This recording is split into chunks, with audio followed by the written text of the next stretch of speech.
Je vous retrouve pour ce quatrième et dernier volet de cette mini-série autour de l'adénome à l'hypophyse, donc la tumeur cérébrale bénigne.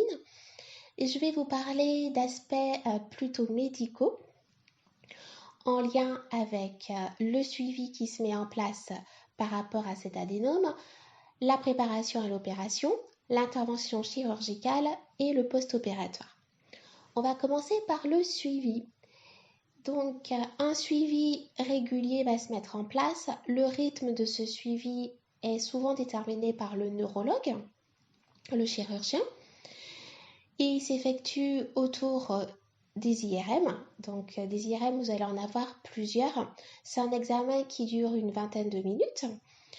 C'est un examen qui peut paraître un peu anxiogène la première fois, surtout lorsqu'on a tendance à avoir peur de l'enfermement, à être claustrophobe. Parce que là, vous êtes en position allongée, qu'on vous intègre dans un grand tube et vous n'aurez pas de visibilité à l'extérieur, donc ce n'est pas sombre, mais c'est totalement fermé. Et donc, ça peut paraître un peu déstabilisant. Donc, je vous conseille, pour arriver de manière vraiment sereine à cet examen, de prévoir un petit temps de relaxation, de détente, par des exercices de respiration, du yoga, écouter de la musique pour que vous soyez dans une meilleure gestion des émotions et du mental au moment de passer l'IRM.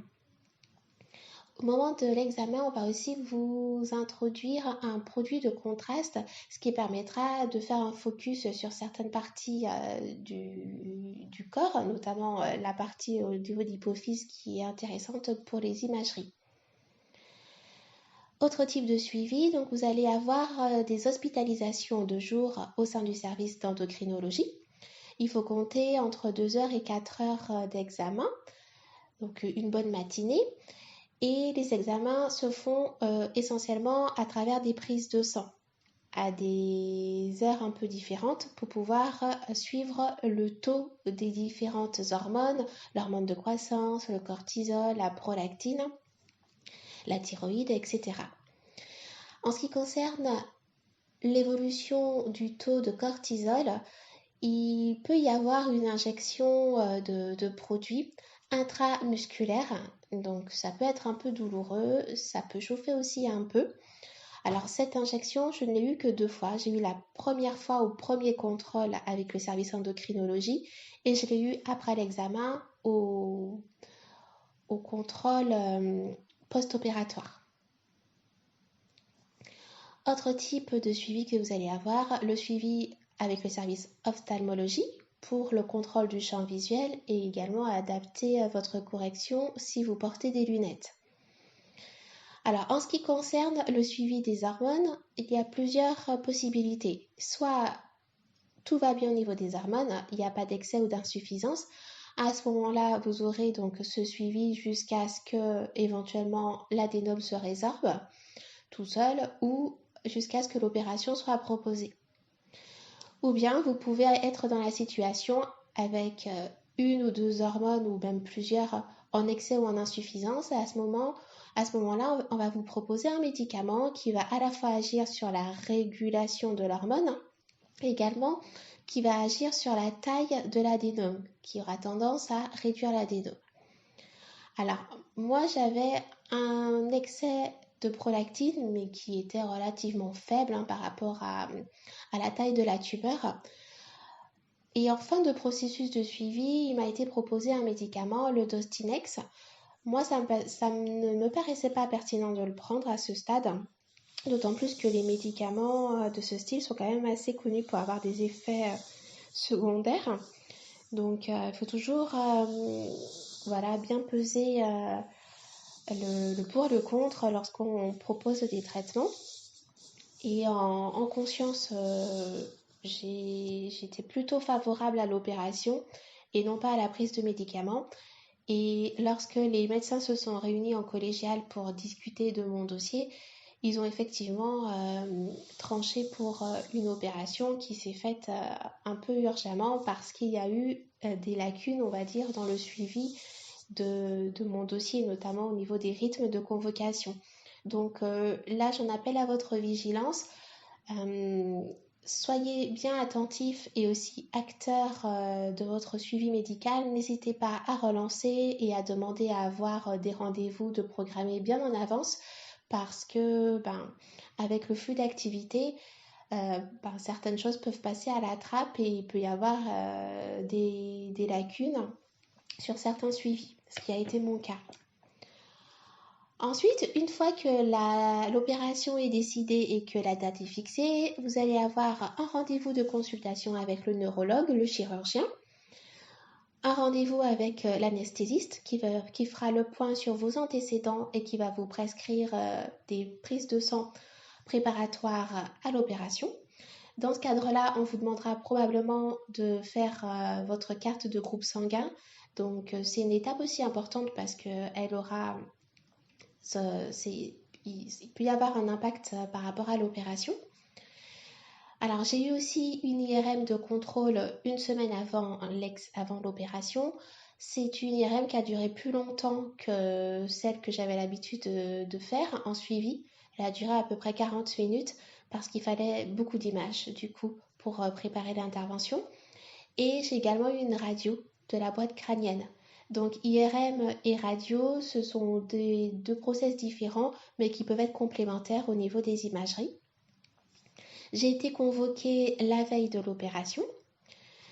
J'ai vu le chirurgien et l'anesthésiste. À cette occasion, l'anesthésiste m'a un peu débriefé par rapport aux résultats de la prise de sang et c'est à ce moment-là qu'il m'a annoncé que j'avais une anémie qui était encore bien présente et que mon taux de fer était en deçà de la normale, que le taux était quand même remonté par rapport à ce que j'avais pu connaître durant le printemps, d'où l'intérêt pour moi d'avoir réintroduit de la protéine animale parce que le taux peut remonter en fait beaucoup plus rapidement. Et moi qui avait l'habitude d'un régime végétarien, j'étais assez étonnée que mon corps réclame de la viande, parce que ça a vraiment été une pulsion alimentaire. Et au final, je me suis rendu compte que le corps avait sa propre intelligence et que parfois, il vous amène à réintroduire des aliments qui ont été supprimés ou écartés parce qu'il en ressent le besoin et que ça devient même un besoin prioritaire. Et c'est ce qui s'est passé. Donc, ça a quand même eu un impact plutôt positif, mais ce n'était pas suffisant. De sorte que l'anesthésiste a fait une commande de sang et qu'il m'a annoncé qu'en cas de saignement un peu excessif durant l'opération, qu'il faudra envisager une transfusion sanguine, ce qui est quand même pas anodin. Mais je vous rassure, il y a très peu de risques de saignement pour les opérations d'adénome à l'hypophyse et malgré mon anémie qui était quand même bien installée, je n'ai pas eu de transfusion sanguine. Alors, vous allez avoir droit à un dernier repas la veille au soir et ensuite vous serez à jeun pendant toute la journée de l'intervention. Mon intervention avait été programmée le 12 juillet à 10h30, 11h. Donc 2 heures avant, on vous prépare, on vous donne de quoi prendre une douche avec un savon spécifique, de la bétadine, et on vous met en tenue d'opération. On vous embarque après en salle préparatoire. Et là, vous avez des infirmiers, du personnel de santé qui vous place un cathéter. On vous met également le masque à oxygène pour pouvoir bien remplir les poumons d'oxygène et en même temps, ça a un effet calmant. Mais ce n'est pas encore le produit anesthésiant. Et j'ai trouvé que cette étape était assez longue, ça a duré au moins 5 minutes où on me demandait de bien respirer profondément dans le masque à oxygène et ensuite on s'endort naturellement. Pendant l'opération, la tête sera bloquée dans un étau. Et ça, c'est pas négligeable comme position parce que l'opération dure entre 1 heure et il peut aller jusqu'à 4 heures. Donc, moi, ça a été assez long quand même. Ça a duré presque 4 heures. Et donc, j'ai ressenti les effets de cet étau parce que j'ai eu beaucoup de migraines qui n'étaient pas vraiment dues à l'opération elle-même, mais vraiment au fait d'avoir eu la boîte crânienne un peu compressée. Et ces migraines, je les ai traînées pendant 3 bonnes semaines de manière assez récurrente. Donc voilà, ça, il faut le savoir. Ensuite, le neurochirurgien passe par le nez pour cette opération. Donc, pas de panique, on ne vous ouvre pas la boîte crânienne. Il passe par le nez avec un endoscope qui est un petit tube laser qui ressemble un peu à un stylo. Donc moi, il est passé par la narine droite. Il a fallu au préalable l'intervention d'un chirurgien ORL qui va enlever une membrane au niveau de la narine. Et ensuite, c'est le neurochirurgien qui prend le relais et accède à la selle turcique à la base du crâne sous le cerveau pour pouvoir faire une ablation de l'adénome. Il essaye évidemment d'enlever un maximum de choses tout en respectant l'hypophyse. Mais parfois, il se peut que l'adénome, la tumeur, soit mal délimitée et à ce moment-là, il peut y avoir un risque de lésion de la glande hypophyse. C'est ce qui s'est passé dans mon cas. C'est-à-dire que la tumeur avait commencé un peu à se nécroser, elle était aussi gorgée de sang, ce qui fait que ça impacte un petit peu la lisibilité et donc ma glande hypophyse a été un peu abîmée. Il y a aussi également un risque d'abîmer une des parois du cérébral. Ça a été le cas aussi pendant l'opération. Et dans ce cas, si la paroi est un peu ouverte, on vous met un peu de graisse qui est prélevée sous la peau, au niveau du ventre ou du nombril en général, mais ça peut être ailleurs. Et on va placer ce bout de graisse au niveau de la paroi pour empêcher une fuite du liquide cérébrospinal. C'est l'étape qui est très importante. Et ensuite, on vous met de la mousse homostatique pour combler l'ouverture au niveau de la narine. Et voilà, l'opération est terminée. Vous vous réveillez en salle de réveil et donc voilà, vous restez sous surveillance pendant encore quelques minutes et ensuite on vous conduit généralement en soins intensifs. En soins intensifs, on passe une nuit, voire plus, si jamais il y a des effets post-opératoires qui apparaissent. Et ça a été aussi mon cas. Le post-opératoire a été vraiment très très éprouvant ce qui me concerne. J'ai eu un effet qui est assez courant, qui est un diabète insipide, c'est-à-dire que j'avais un excès d'eau. Comme ma glande hypophyse a été lésée, donc elle avait du mal à gérer et à coordonner certaines...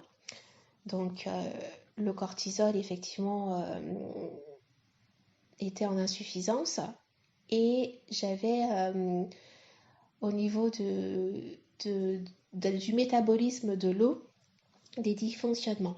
Et donc le diabète insipide, c'est lorsque vous perdez beaucoup d'eau par des urines.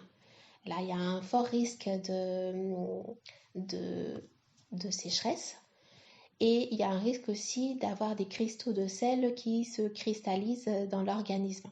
Donc il a fallu que l'on m'injecte un produit pour casser le sel et que l'on m'hydrate énormément et aussi que l'on stoppe ce diabète insipide qui est assez aléatoire. Parce qu'il y a des moments où il peut y avoir une amélioration et puis ça peut revenir 2-3 jours. Et j'ai eu beaucoup de chance parce qu'en fait ça a été stabilisé à l'hôpital et c'est resté plutôt stable.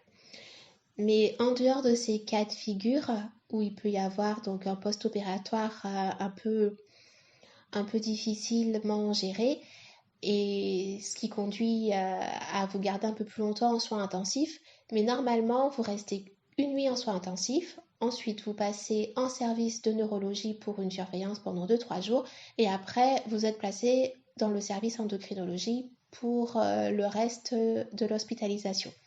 L'hospitalisation, elle dure 8 jours en général, sauf s'il y a une surveillance qui est nécessitée par rapport à d'autres effets secondaires. Moi, je suis bien restée 8 jours. Je suis restée 3 jours en soins intensifs et ensuite j'ai été placée dans le service endocrinologie. Je voulais aussi vous signaler quelques risques qui sont en lien avec l'opération. Les risques les plus connus, c'est un risque de sinusite, mais qui représente 0,6 à 10%. Et si ça arrive, on vous place aux antibiotiques. Il y a le risque de méningite qui est dû au liquide cérébrospinal, donc ce liquide dans lequel baigne le cerveau. Et si ce liquide se met à fuir parce qu'il y a une fissure de la paroi cérébrale comme ce que j'ai eu, à ce moment-là, il y a un suivi à avoir par rapport au risque de méningite. Risque qui représente 0,3 à 1,9%. Donc on peut se détendre.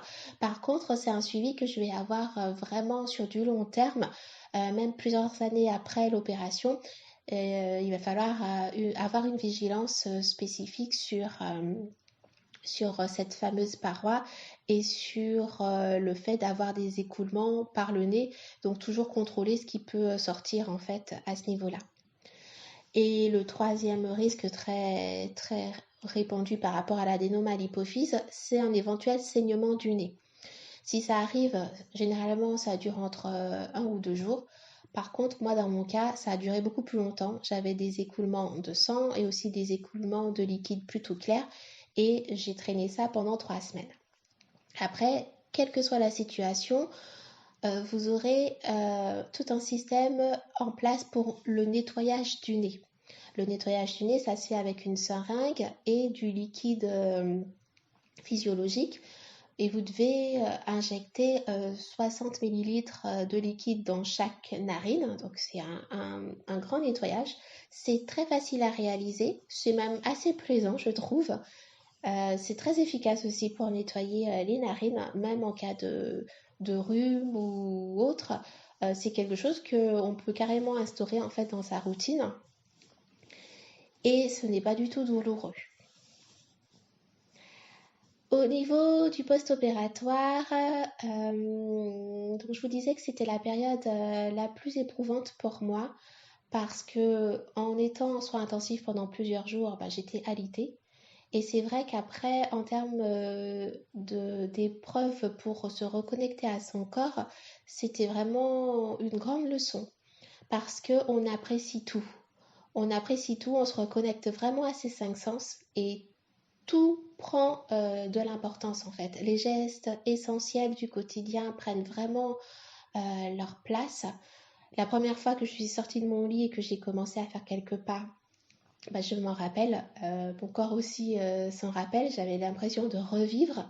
La première fois que j'ai pu manger aussi après l'opération, la première fois où j'ai repris une douche, que j'ai pu me doucher, me laver les cheveux, remettre du linge propre, vraiment des choses très basiques, mais il y a un retour à l'essentiel qui est quand même assez substantiel et ça permet vraiment de prendre du recul et de regarder les choses, en tout cas son quotidien, avec une autre vision, un autre regard, quoi.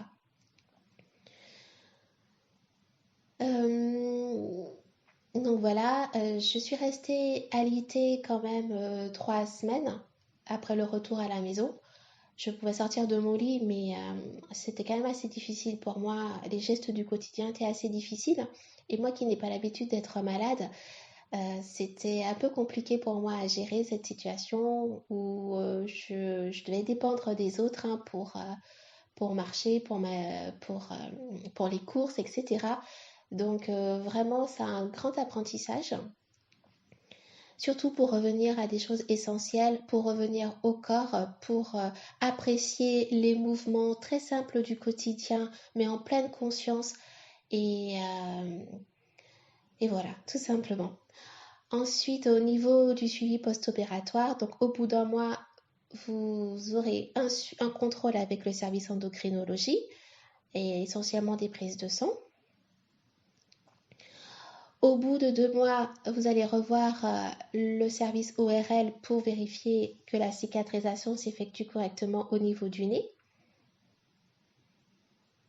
Et au bout de 3 mois, il y aura une IRM de contrôle avec le service ophtalmo. Et c'est à ce moment-là que va se décider le rythme du suivi qui sera mis en place pour les mois et les années à venir. Voilà ce que je voulais vous partager au niveau de l'aspect santé pour ce qui est de l'opération et du post-opératoire.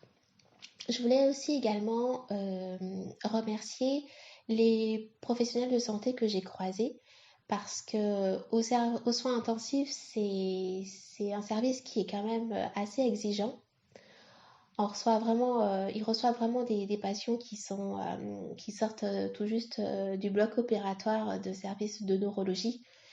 Et donc, j'ai pu rencontrer vraiment des infirmiers, des professionnels euh, bienveillants, bénéfiques, avec beaucoup d'empathie, d'amour aussi de leur métier, d'amour des autres.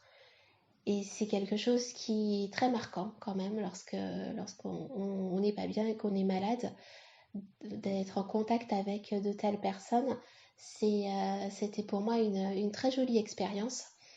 J'ai même eu une infirmière de nuit qui est venue me masser 2 fois. Alors elle savait que j'étais masseuse et pour elle c'était aussi important de faire passer aussi de la bienveillance, du calme et de la détente à travers le toucher. Et ça m'a fait un bien fou. Ils m'ont fait rire aussi et ils ont vraiment été très présents. Donc un grand merci au personnel de santé pour ça. Et je remercie également mon chirurgien neurologue qui est vraiment un expert dans son domaine. Donc j'ai été opérée au CHU de Brest et c'est vraiment un professionnel dans ce domaine. C'est une spécialité qui est assez rare et il la maîtrise vraiment à la perfection. C'est quelqu'un qui a une très bonne connaissance de son domaine, de son métier, et évidemment qui a une super technique. Il est très renommé en fait pour ce type d'opération et il vous met vraiment en confiance et il vous prend en charge vraiment à partir du moment où vous arrivez dans son service. Vous êtes intégralement pris en charge et vous pouvez vraiment suivre le flow en toute confiance et en toute sérénité. Et ça a beaucoup joué aussi dans l'issue favorable de cette opération et dans le fait aussi que je me sois remise en forme assez rapidement après au niveau du post-opératoire. Voilà, j'espère que cette mini-série vous sera utile. Si vous traversez des moments difficiles, je vous souhaite beaucoup de courage, de persévérance, de résilience, de confiance et de foi en vous, de foi dans le personnel de santé et de foi dans le process de guérison. Je voulais aussi témoigner que cette expérience m'a vraiment permis d'avoir un regard élargi de ce que pouvait être la médecine classique et l'impact dans un tel domaine au niveau de la chirurgie. J'ai aussi pu voir les complémentarités de cette médecine avec la médecine naturelle ou la médecine holistique et que les deux médecines ont tout intérêt à cohabiter et à vivre ensemble parce que cette alliance est vraiment bénéfique et porteuse pour les patients, pour les malades dans leur process de guérison.